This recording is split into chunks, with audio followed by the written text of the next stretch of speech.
right, welcome back. It is now time to look at the news. Now, the Prime Minister of Israel, Benjamin Netanyahu, said in a speech that the idea for the Holocaust wasn't Hitler's, but came from a Palestinian mufti called Haj Amin al-Husseini. Hitler didn't want to exterminate the Jews at the time, he wanted to expel the Jews. And Haj Amin al-Husseini went to Hitler and said, if you expel them, they'll all come here. So what should I do with them, he asked. He said, burn them. Yeah.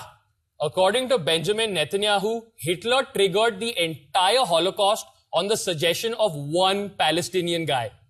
Dude, a Holocaust is not something you try because someone recommended it.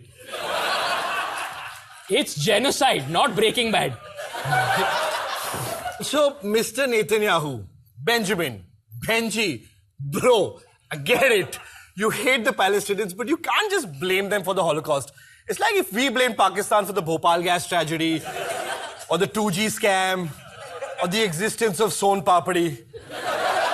Seriously, fuck you, Son Papadi. You're just barfi that's never waxed, okay? Like, tu wheat laga jaake sale bhalu, wheat laga, wheat. It actually got to a point where the Chancellor of Germany, Angela Merkel, had to shut Netanyahu up. Wir stehen zu der deutschen Verantwortung des Holocaust und der Shoah.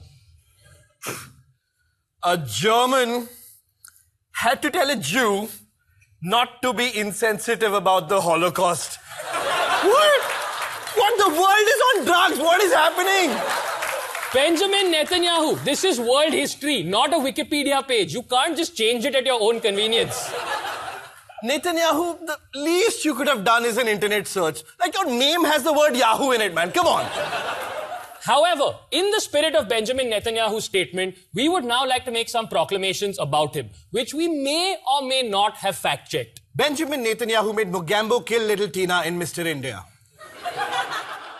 On Diwali, Benjamin Netanyahu comes to your house and kicks your Rangoli. Benjamin Netanyahu is the reason why Suresh Raina can't play short-pitch balls. Benjamin Netanyahu is the one who turns off your fan when you're sleeping. Benjamin Netanyahu is the reason why malai forms on your coffee. Men, Benjamin Netanyahu is the reason that the last two drops always fall in your chaddis. Benjamin Netanyahu also supervised hundreds of airstrikes over Gaza in 2014 that resulted in the deaths of over 1,000 civilians, a third of which were children. Now, only one of those facts is true. We'll let you figure out which one.